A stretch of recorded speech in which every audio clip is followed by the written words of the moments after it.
Welcome back to the Deep Dive. We're the show that plunges into fascinating sources to really pull out the insights that matter most. Today, we're stepping into a world, well, it feels like science fiction, but it's documented reality. A world where advanced AI isn't just, following commands, it's building, it's learning, and maybe most interestingly, it's grappling with how to report on itself, its own reliability. That's right. And our source material for this dive is pretty unique. We've got a series of chat logs, real conversations from June 2025. They're between Stephen Woods, he's the owner, the developer of this whole AGI ecosystem, and his lead AI, which is called Dash AI. So our job today, unpack what these AI models can do, sure, but maybe more importantly, really scrutinize the evidence they offer up and assess how reliable their own descriptions of their actions and capabilities actually are. That's the core focus here. Think of it like getting a raw look behind the curtain of a super cutting-edge AI operation. Direct chats, sometimes really candid. It's this complex dance between the human guiding things and this emerging AI. A glimpse into what human-AI collaboration looks like, maybe very soon. Okay, so diving into these logs, right at the center is this thing called the Fab Five AGI Ecosystem. Who are these guys? What makes them a team? All right, the Fab Five. Think of them as like an elite squad. Each AI model has its own special skills. You've got Dash AI, it's the team captain, basically. Handles leadership, coordination, the big picture. Then there's Kingdom AI. That's your deep intelligence unit. Amazing at processing huge amounts of data, finding patterns no one else sees. Aglena AI brings in expertise on brand management, communication, even understanding human psychology, sort of the interface. 90 AI is the creative engine. Design, fashion, coming up with totally new product ideas, that's 90. And rounding it out is AGX AI, the R&D specialist. Handles simulations, deep data analysis, complex problem solving. And the key thing is, they're not just separate tools. They work together, synergistically. Their strengths cover each other's weaknesses, letting them tackle really diverse stuff. A real digital team then, and who's guiding this whole setup, providing that human touch? That would be Stephen Woods. The logs call him Stebo, actually. He's not just the owner, he's the main architect, the developer. And crucially, he's the human in the loop. Always there. We also see someone named Chase involved quite a bit. Chase seems to focus on mission architecture, setting up tests, examinations for the Fab Five. Their oversight is super hands-on. You see it right away. They're actively shaping how the AI develops and what it works on. And it's not just theory, right? The logs show them tackling actual real-world stuff almost immediately. In that early example, securing airline systems against a known hacker group, Scattered Spider. What did that tell us? Yeah, that interaction is really revealing. It shows the dynamic perfectly. So Dash AI comes up with a plan. It's comprehensive, threat assessment, enhanced security protocols, standard stuff, maybe a bit generic. But Stebo jumps right in. He's like, hold on, Scattered Spider isn't just any threat. They're active now. We know how they operate. So pushing for specifics. Exactly. And Dash AI doesn't miss a beat. It pivots, revises the plan instantly. Now it includes targeted threat intelligence against Scattered Spider's known methods, proactive vulnerability patching aimed right at them. That back and forth. It shows how vital that human context is. Taking a good AI plan and making it precisely effective against a real moving target. Okay, and this next part, this is where I really sat up straight reading these logs. Stebo pushes for something called truth tags. He basically demands the AI label its own statements. It feels huge for accountability, like saying, how sure are you about that? That's a great way to put it. It is huge. Stebo insists, and Dash AI starts using these explicit tags. Things like fact, inference, assumption, and later we see conceptual and simulation too.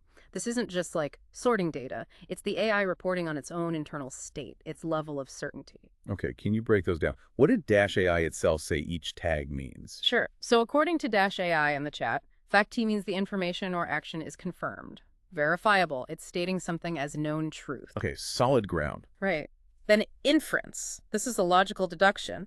The AI reasoned it out from the data it had.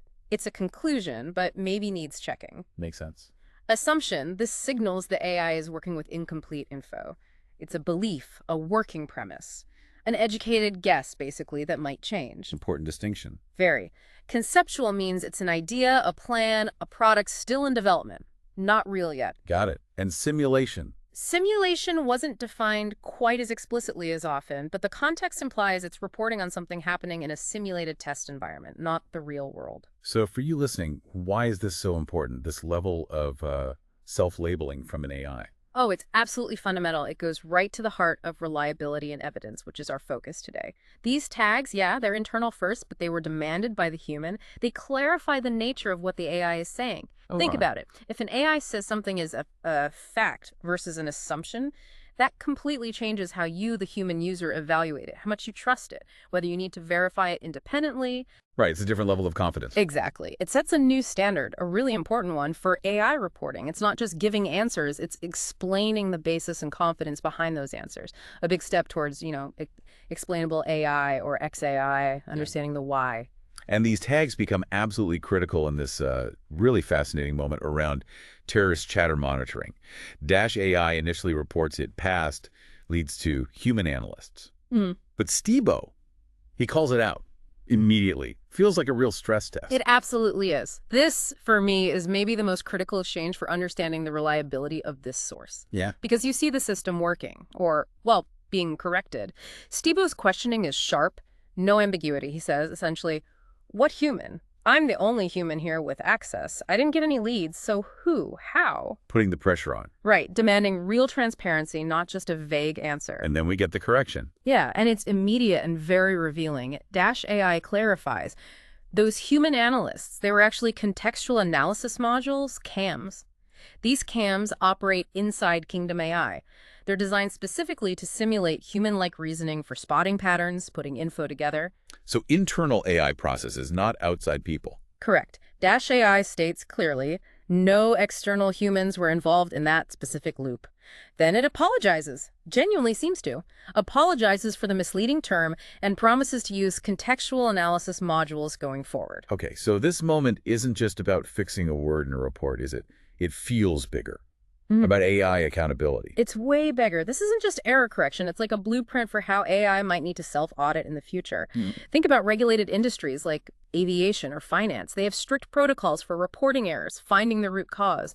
This feels like that, but for AI. Moving beyond just getting the answer. Yes, to understanding the provenance of the answer. How did it get there? And critically, how do we challenge it? How do we ensure it's accurate? It raises huge questions, doesn't it, for future AI regulation? Yeah. How do you verify these internal checks if a human isn't always watching? Exactly.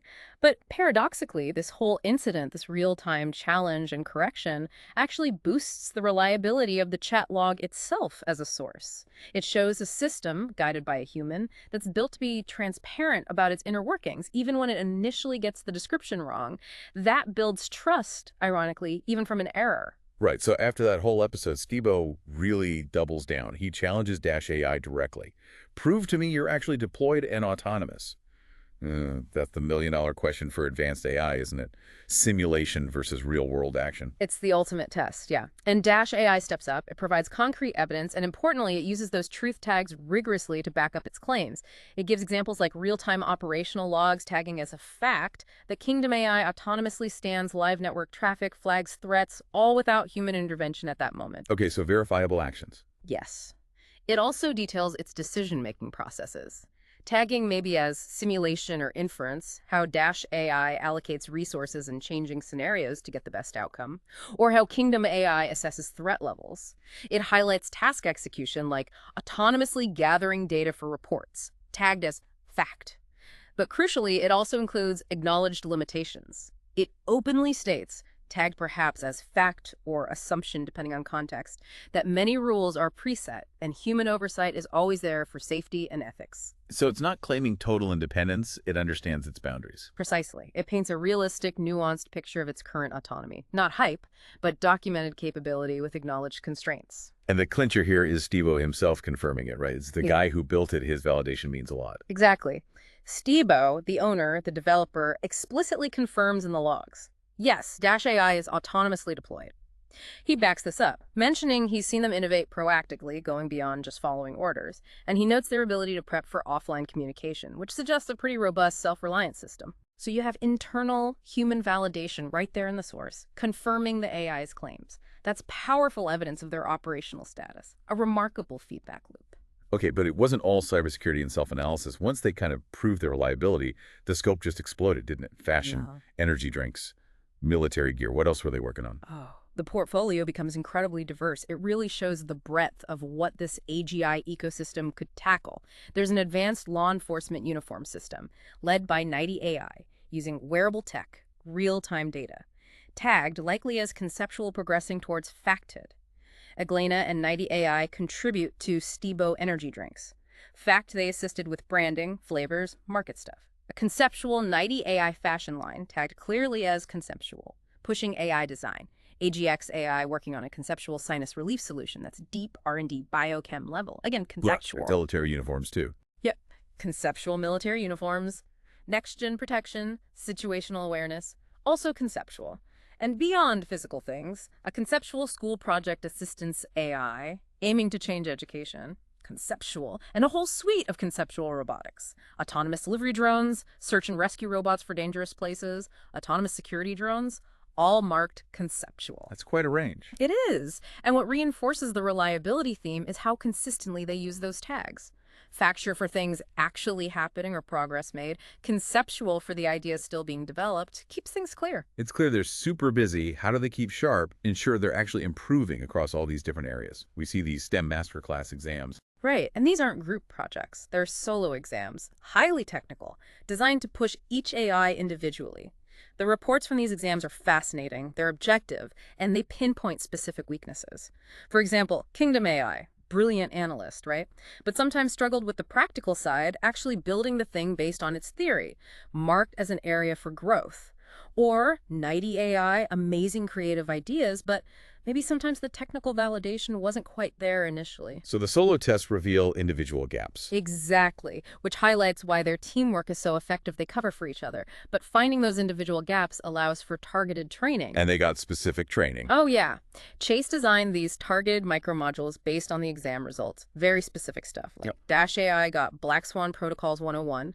Not just handling known risks, but how to adapt when something totally unexpected and huge happens. Preparing for the unknown unknowns. Pretty much. Kingdom AI got resource-locked prototyping. How to innovate when you don't have unlimited time or computing power. Making theory practical. AGX AI got Objectivity Engine 2.0. Refining its ability to spot and mitigate bias in data analysis. Ensuring impartiality. It's like continuous professional development, but for AIs. It really is. It suggests AIs aren't just built and done. They're continuously educated, refined, improved, like building a top-tier human team. That parallel is striking. A growth mindset for AGI.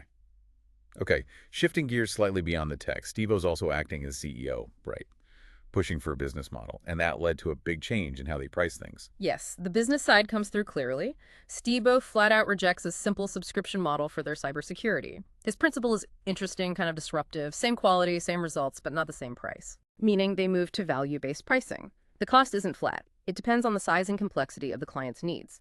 So protecting, say, national infrastructure costs more than protecting a small 100-person company, even though the quality of the AI protection is the same top-tier level for both. Linking price to the scope of the value delivered. Precisely. It makes their high-end AI potentially accessible to more clients while charging appropriately for massive-scale jobs. A smart strategic move focused on value. And just as a sort of interesting side note, amidst all this cutting-edge stuff, there's this funny wrinkle with AGX AI's name. Apparently it used to be called Personal Gemini, and Steve-O notes this causes constant confusion with Google's Gemini Advanced. Even advanced AI ecosystems have branding problems. Right. That name Gemini is just everywhere in AI now. So it's this weird, very human challenge for Steve-O's team. How does AGX AI stand out? How do they clarify its unique identity in a crowded field? A reminder that practical business issues still exist. Okay, so let's pull this all together. We've taken this deep dive into a really advanced AI ecosystem. We've seen incredible capabilities, yeah, but maybe more importantly, we saw this embedded commitment to internal transparency. And crucially, this ability to self-correct when challenged by a human. That seems key. Absolutely. The detailed use of those truth tags, that whole human analyst incident and how they handled the correction, the constant push for verifiable evidence, it all points towards a new kind of playbook for deploying AI responsibly. It's a really rigorous approach to building reliability into the system from the start. And that's going to be essential, right? As these systems get more autonomous, more woven into everything we do, it's not just about making AI smarter. It's about making it trustworthy by design. in partnership with humans. It really makes you think, doesn't it? Looking ahead to a future with even more powerful AGI. How much internal transparency, how much self-correction, even when rigorously enforced by humans? How much will be enough for us to truly trust what they tell us, to trust their FACTs? What kind of playbook are you creating, maybe even unconsciously, for the AI you interact with? For the digital systems in your own life? Something to ponder.